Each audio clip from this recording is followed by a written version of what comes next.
大家好，我是美食多 YouTube 黄金3小时。如果是我的铁粉，请给我一个 like。第一次看我的视频，请您静悄悄地给我一个 like。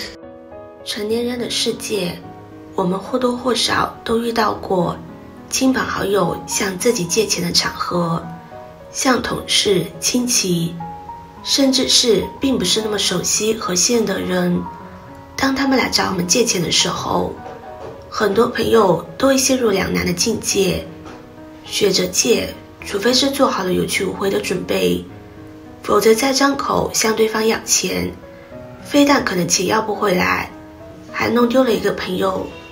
选择不借，人生在世，总有遇到急用钱的时候，在对方困难的时候，自己没有伸出援手，总感觉心里有愧。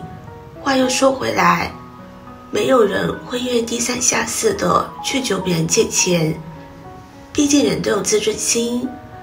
如果不是被逼到了实在没有别的办法的时候，谁也不愿意将自己置于这样一个开口借钱的境地。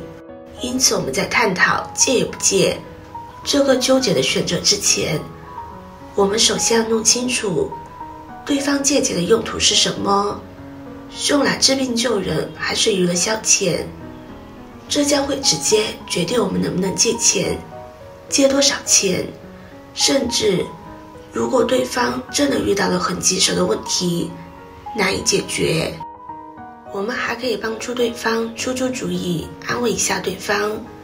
如果到最后我们确定自己并不想借钱给对方，也不必担心扭捏，毕竟借钱是情分，不借是本分，只需要讲究和对方沟通时候说话的方式方法。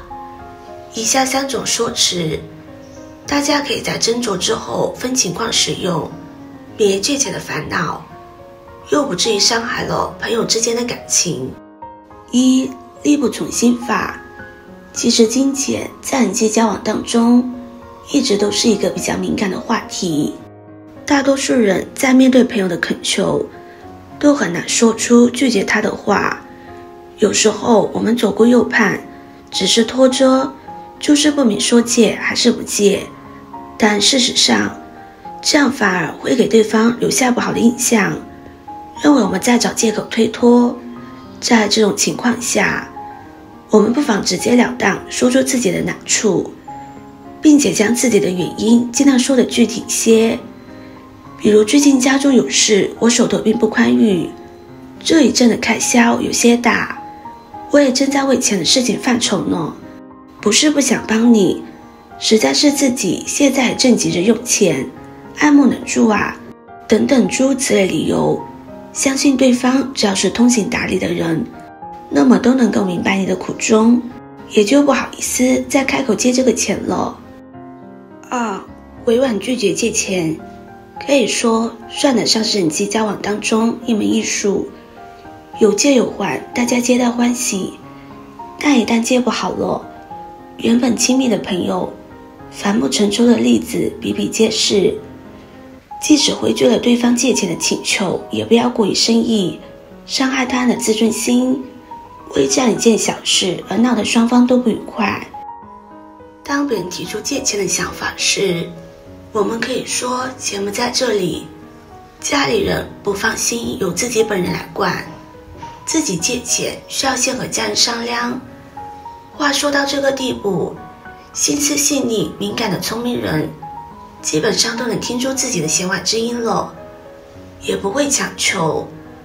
但有一些人反应比较慢，在这种情况之下还会进一步追问。此时我们可以说，家里的经济大权确实不由自己掌握，但是自己可以帮他问一问，自己借一点钱出来给他用，以缓解燃眉之急。到这一步，如果对方还不依不饶的话，那就真的有点情商欠费了。3. 缓兵之计。在借钱之前，我们是需要衡量的，就是面前这个人的人品如何，是否值得信赖。借给他的钱是否就像是嫁出去的女儿泼出的水，哪怕最后撕破脸要回来一点，也会被扣上小气、抠门、不够义气、不配当朋友这样的帽子，让人感觉到心寒又疲惫。因此，如果是对方的人品问题导致我们不想借钱给他的话，就可以采用缓兵之计的说法。比如实在不巧，我的这个钱最近借给别人了，本来手边是有部分余钱的，但是前段时间朋友买房还差一点钱，我就拿出来借给他了。如果你早点向我张口的话，我肯定二话不说就借给你了。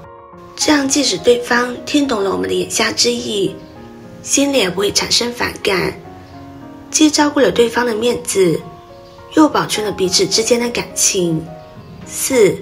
真碰到借钱，如何判断该不该借？一、分自己的内心。人的内心都有一杆秤，这杆秤称量的是你的关系亲疏，你们的信任程度。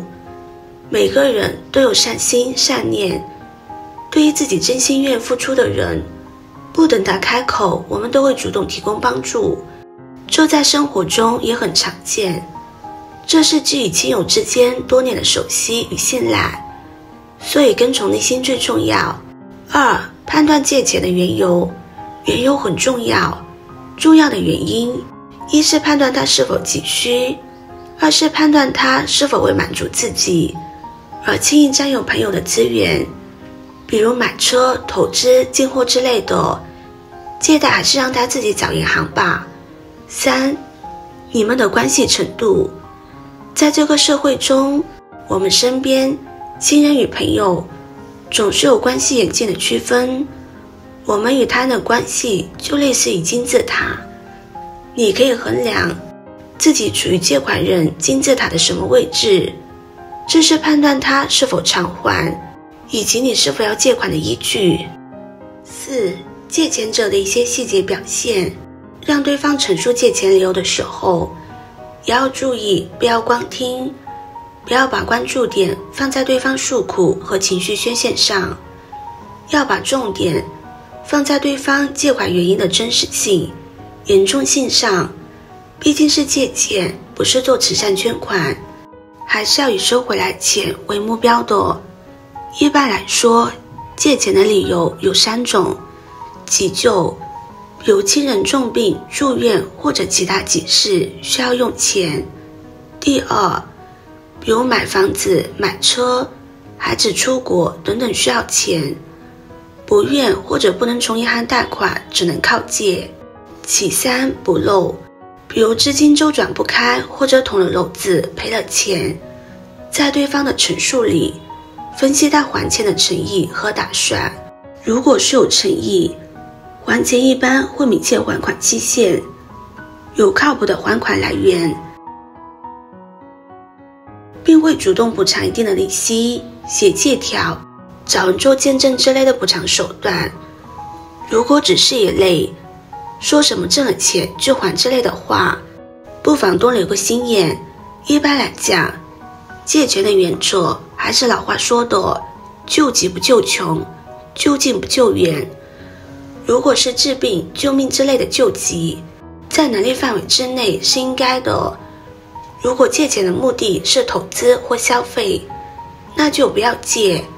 投资有风险，目的消费的借钱，不管说得多冠冕堂皇，最终还是把你当成无息贷款而已。如果是身边联系频繁的，能随时找到他的家庭单位的朋友，那么还钱的概率更大。而如果是久未联系的朋友，不知近况，一开口就借钱，是奔着钱来的，很可能连本金都要不回来。一直以来，金钱都是最好的试金石，用来考验人性，可谓是屡试不爽。但如果是因为借钱还钱，导致朋友之间的感情破裂，那恰好证明对方不是自己真正的朋友。无论表面上看起来关系再怎么铁，在借钱这个问题上，也还是要慎之又慎。今天的分享就到这里了，制作视频不易。如果您觉得今天的分享对你有帮助的话，可以分享给身边的朋友，别忘记点赞、收藏。点击我的头像，可以看到更多的精彩内容。我们下个视频见啦！